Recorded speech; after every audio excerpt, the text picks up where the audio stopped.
Hey folks, welcome to the EMMAUS Table. You might be wondering why you're seeing me after seeing me in the last video that said FAI Studios is signing off. There's a new entity taking over this channel, taking over this app. But Stephanie Quick is still here. I want to introduce you guys to the EMMAUS Table. I want to tell you what it is, what it isn't, where it's going, and what we foresee over the next the 4 quarters of this next first year of the EMMAUS Table, going into the second year. And I'll tell you guys on the front end, this is not going to be like it's not like a huge marketing launch splash. It's going to be very modest because I've not been carrying this in my back pocket, like waiting to pull the trigger on it. So as we've asked the Lord, what do we do with this? And I've asked the Lord, what do I do? And how do we... should we provide, continue to produce media and put media out that is there a way to do it that's healthy for the body and honoring to Jesus? And if so, what should it look like and who should be part of it and what should be different than, my historical organization? So we'll just jump in. This is going to be a little bit of logistics, but mostly values. I want you guys to know what we're carrying in our hearts, what's informing our decisions. And so I'm going to run through this kind of as quickly as I can, because what happens when I get in front of a camera, I map out the notes and I go, yeah, super tight, super distilled, super clear. And then I start filming and I'm like 20 minutes deep. And then I realize that I'm actually not recording the audio. Just using it as a hypothetical example, it's not that just happened and I'm starting over, but, welcome to the EMMAUS Table. The EMMAUS Table is a missional media production company committed to bearing witness to the story of the Son of Man and equipping you to bear witness to the story of the Son of Man and encouraging you to bear witness to the story of the Son of Man, to give clarity to the gospel of the kingdom. As Jesus said, this is the message that shall be proclaimed to all nations of the earth as a witness, and then the end will come. The end is when the Son of Man comes on the clouds in power and glory. So you'd probably tell, you're probably familiar with Emmaus. We pulled this from Luke 24. We're going to just jump in, resurrect the Maranatha Global Bible Study, and start straight away with Luke 24 sessions. So I don't want to spend a whole lot of time. I'm prohibiting myself right now to not fall down the rabbit hole of Luke 24, but that is, it was on the road to Emmaus that a man who was then revealed at the end of the story to be the resurrected King Jesus says, listen, he confronts what he called foolishness and slowness of heart to believe, folly and unbelief. And he said, there's a whole story here that was carried and proclaimed by the patriarchs and the prophets and then was being handed over to be stewarded by the apostles. All of that is in here, and it all disclosed all of these things. This is the story of the Son of Man. So this is what we want clarity on. We don't want to get into our different denominational rabbit holes, ditches, country club things. We want to let's all come to the table. And this is where at the end of the story, the guys he was speaking to, or the disciples he was speaking to, realized it was Jesus. They were at the table with him breaking bread. And we just think that there's a lot there. So I digress. This is a video about what to expect. And then, we'll expound on all of the values and the visions and things in the weeks to come. I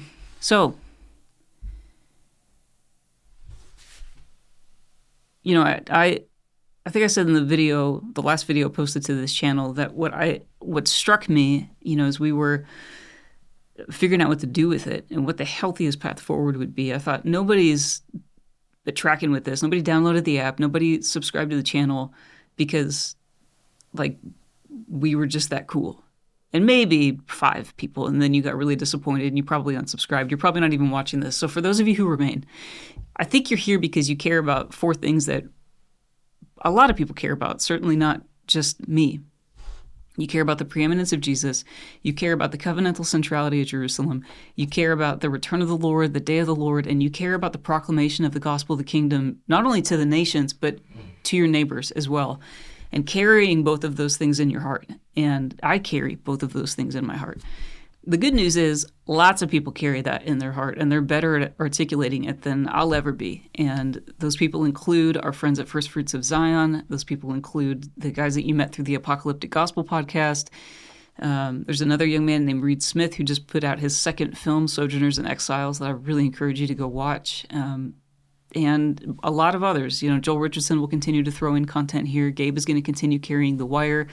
So you'll see some familiar faces, and then you're going to meet a lot of people. Some you may know, some you may not, but you'll get to know them. And they just have hearts of gold. They're faithful to the Lord. They have clarity on the gospel of the kingdom. And I have said, hey, if we set a proverbial table, if we tear down the platform and we use the wood to build a dinner table, do you want to come have dinner? And everybody's got to bring a dish. So metaphors break down. I'm obviously speaking figuratively, but I do want to say very literally that one thing that this is not is a church. The EMMAUS Table is not a church. A YouTube channel, an app, it's not a church. It's not my church. So this is, though, engineered and designed and meant and endeavoring to serve you around your own very literal table with very literal people. And be encouraged that the Lord says that where two or more are gathered in his name, he is there with them. So that's going to be our abiding emphasis and our abiding conviction that this is meant to be shared around a table and with other people in real life, eyeball to eyeball. Sometimes life circumstances kind of bar you from that sort of thing, but I really want to encourage you to not crawl your way to the finish line of life by yourself, because life is hard. The devil is a liar. And you need the burden-bearing brotherhood around you to help get you to the end, that we can run with endurance and encourage one another, lest we not go AWOL. That's my paraphrase of Hebrews. So some things that are going to look similar here is the funding model. The funding stays the same. So conviction that the Lord gave me years, I can't do math, and I can't do math on the spot, but like 10 to 15 years ago, was to produce content, produce media, produce music, produce films, produce documentaries at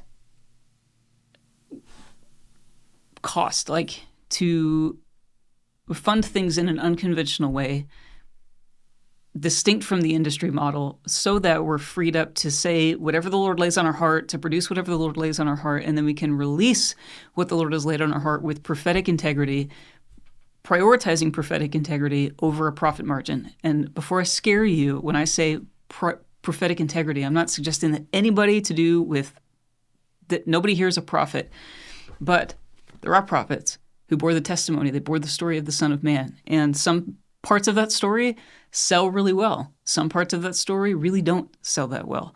So we don't want to be beholden to what's popular, or what gets clicks, or what gets shares, or whatever. We just want to be faithful to what the Lord gives us. We'll give it to you. Do with it what you will. But I hope that it meaningfully serves you around a table with your friends, with your family, with your neighbors. So another thing that's going to stay the same is continuing with the $5 monthly giving campaign, and we'll be in touch about the logistics. The EMMAUS Table is a distinct entity, a distinct organization with a distinct board and leadership structure, distinct from Frontier Alliance International. So all donors that are participating in this campaign can continue to do so. You can continue to do so, or you can adopt it through the EMMAUS Table. And my ultimate ambition is that we would actually move to a 2/3 for the 1040. This is how I'm thinking about it in my mind. 2/3 for the 1040. So a third of it would go to administration, keeping the lights on, producing projects, but 2/3 of all proceeds from the EMMAUS Table, all funds raised by the EMMAUS Table, would actually go to support ministry initiatives in the 1040 window in the Middle East and Muslim world, some of which were pioneered under FAI and some of which were not. And, we'll be able to really operate in an alliance spirit, with the road ahead. So, some content. Okay, so here's what you'll love and here's what you'll hate. Some content will stay the same. Some content will remain. It will be different,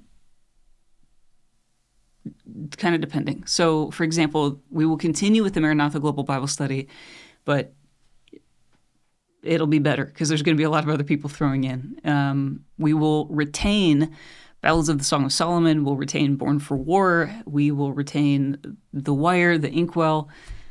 That'll integrate into the EMMAUS Table's weekly feed, and there will be weekly content, there will be quarterly content, annual projects, and different things. This is why I say, like, it's give us a year to get our sea legs underneath us, but I want you to know where we're going. So we're going to immediately kick into the weekly feed, and that will grow. I want to under-promise at the start, over-deliver at the end. And then I don't want to get ahead of myself because then I'll get lost in the notes. So I'll come back to that in a second. An advantage to this is that this becomes a really robust rabbit hole because several of the editors and contributors have their own libraries. First Fruits of Zion has been creating content for years. So we've, historically, this channel has become a little bit of a gateway drug to First Fruits of Zion. And it happened by accident and we love it. But now we're like, this is great. Just we'll just open up the floodgates. Let's introduce you guys. You can get to know them. You can join their Torah clubs. You can explore all of the stuff that they have. Joel Richardson himself has so much content, so many books that have been translated into so many languages. So I want to build the banquet feast out on the table, and then you can just kind of mine through and find whatever you want. And one thing I will say is that if we do this well, there's going to be more content than you're actually able to catch up with. So find the dish you really like, and make sure to check that out week to week. Metaphors fall apart again, so do with that what you will, but don't feel the burden of like, I gotta read everything. I gotta watch everything. I gotta listen to everything. You really don't. You don't have to take in anything from us. So whom the Son sets free is free indeed, and we are not Jesus. So just use it if we're useful, ignore us if we're not. Don't feel bad if you miss something. It's fine. Okay. So two things that we're going to be really deliberate about on the front end are prioritizing small groups and study. So instead of just flooding the internet with content, we want to, fine-tune the ways that we can make it palatable and helpful. So again, this is something that it's a value. It's in our hearts. We're pulling the trigger. We're going for it, but we're also very open to feedback. So, get in the YouTube comments, get on social media, let us know how things are going. We actually really would love to hear your feedback from this. And over the, next several months, we can kind of tweak the machine. Another thing we're going to do more deliberately is to prioritize the global body, meaning outside the English-speaking world. We would never assume that to be a Christian you have to be an American, or to be a Christian you have to speak English, but just like all of us speak English. So we have had a really, really great translation team that has served behind the scenes quietly, faithfully, diligently. But it wasn't something we thought about when we first started. Frankly, we'd never really considered that people from other parts of the world that don't speak English would be interested in it to begin with. So I think it would serve everybody better if we put that on the front end of our workflow than the back end. And so we'll have more information about that. But that's two things that we're going to do really intentionally is develop small group study material and translate into a handful of languages to start. Like, I think there's 5 to 8 languages. Nikolai's been spearheading this and built a team. We've had a couple guys really carrying the leadership for translating content to the internet, and we're going to elevate that a bit. Like you might be listening to this going, oh my gosh, English is my third language. I had no idea that this stuff was available in my first language. But we want to take that seriously and actually make it a budget item. So I think I forgot to say before, if this is redundant, they always say the more you repeat, the better it is. But I would really love to see, and I don't know how much time it would take to get to this point, but I'd really love to see our budget, to spend a third of it on making the EMMAUS table actually work. That will include like funding the translation initiative, funding the translators, honoring them for their time, and then 2/3 going to the 1040 window. So that's like, if you heard that and you thought, okay, well, what is 1/3? What does that mean? The translating things would be within that 1/3 kind of admin bucket. So, as I mentioned earlier, some things you'll love, some things you'll hate. So, yes, content's coming back to the channel. We've gotten enough emails that I know that there's a few of you who are going to be super stoked about that. What you may be less stoked about is we're going to take down quite a bit of old content, and we're going to deplatform teachers who are gifted teachers who have not been faithful to the Lord. And I have made the decision to take down the first 3 Covenant films. Covenant and Controversy 1, Covenant and Controversy 2, Covenant and Controversy 3. This was something that the Lord gave me in July of 2012, and there's some things that I would do all over again, and there's some things that I would do a lot differently, and there's too much that I should have done differently. I made a lot of really foolish, immature decisions in my stewardship of this project, and integrated a lot of people, like not just one, a lot of people who have all the language to teach on the everlasting covenant, but they themselves are not faithful even to their own covenant with their wives. So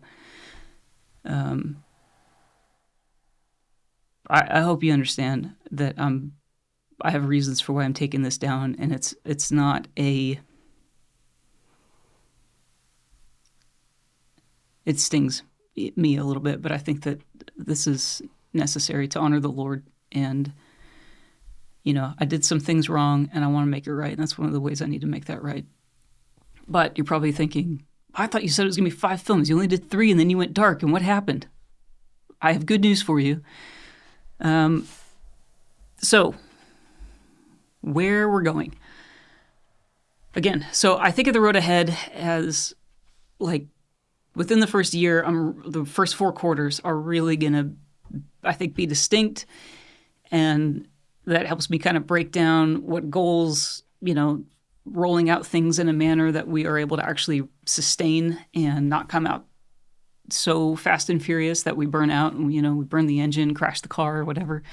Again, I want to under-promise at the start, over-deliver at the end. And a year from now, I want you to go, golly, I love this. I love this app. I love this channel. This is really cool and helpful. So first 3 months, 3 to 6 months, 6 to 12, years 1 and 2, I think will be pretty distinct growth stages. Some logistics that I just want to make you aware of. And then this is pushing 20 minutes. Guys, I'm going to wrap this up. Logistics. Building out the website is going to take time, but you can find us at theemmaustable.world. I know it's a little bit of a mouthful, but I think once you get it in your mind, theemmaustable.world, and we can stick to that. Opted for .world over .org because I really do want to honor the global body in a way. So this is a nod to this is not just us. This is not just English speaking Westerners. So we're going to build out our website, but we do have a temporary page in place at theemmaustable.org.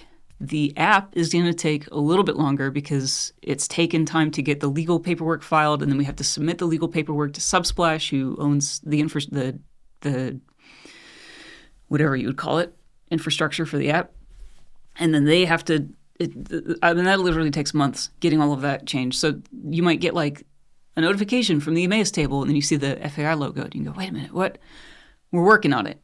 And then we'll take over all FAI social media. We're taking over all FAI social media channels, and so you can find us at the Emmaus table.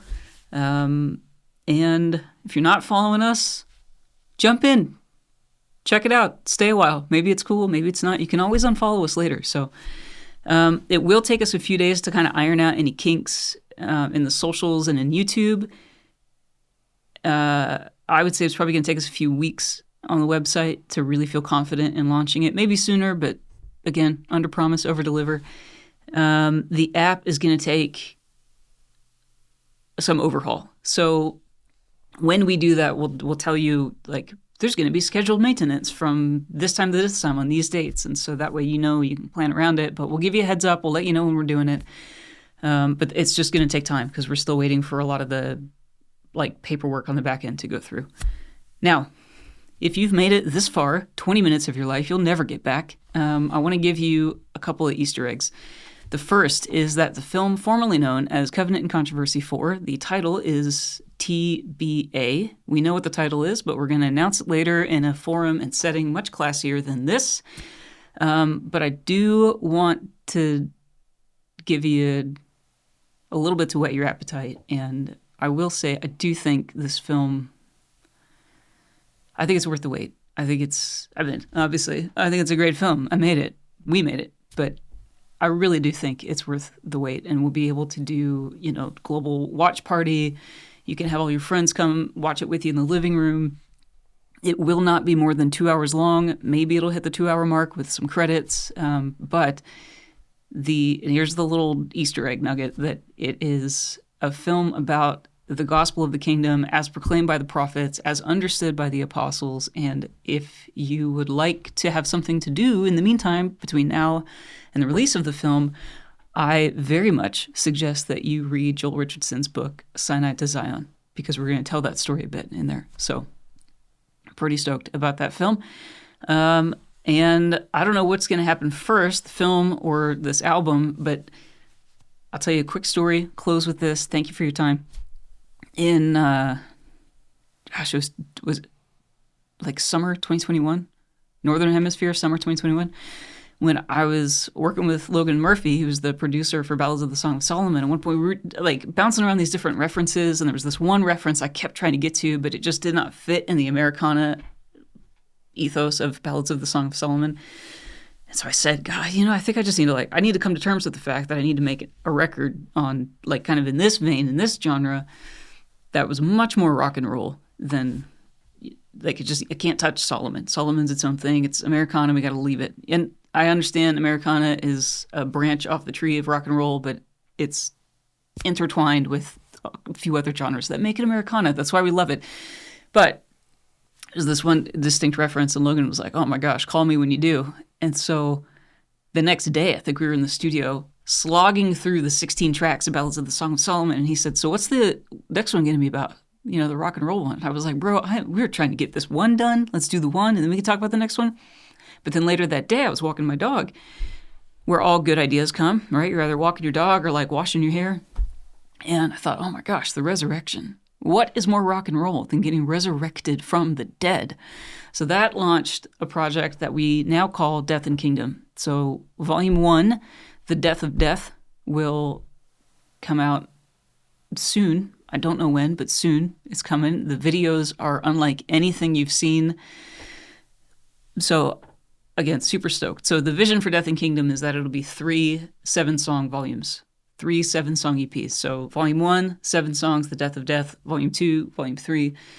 And then, we'll build out resource libraries around that, because I think songs are a really unique way. I mean, Scripture says, Paul makes points all the time, that music is an incredible way to teach and actually fellowship with the Lord, fellowship with each other, but really coalesce around the core of the message, the core of the gospel of the kingdom, and get calibrated to the center of it. So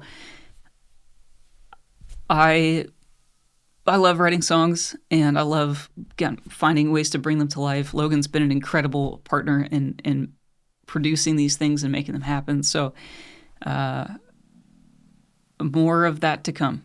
So thank you guys for watching this video. It's twice as long as I wanted it to be, but I am sorry. And we'll see you soon at the EMMAUS table. Maranatha, y'all. Rock and roll.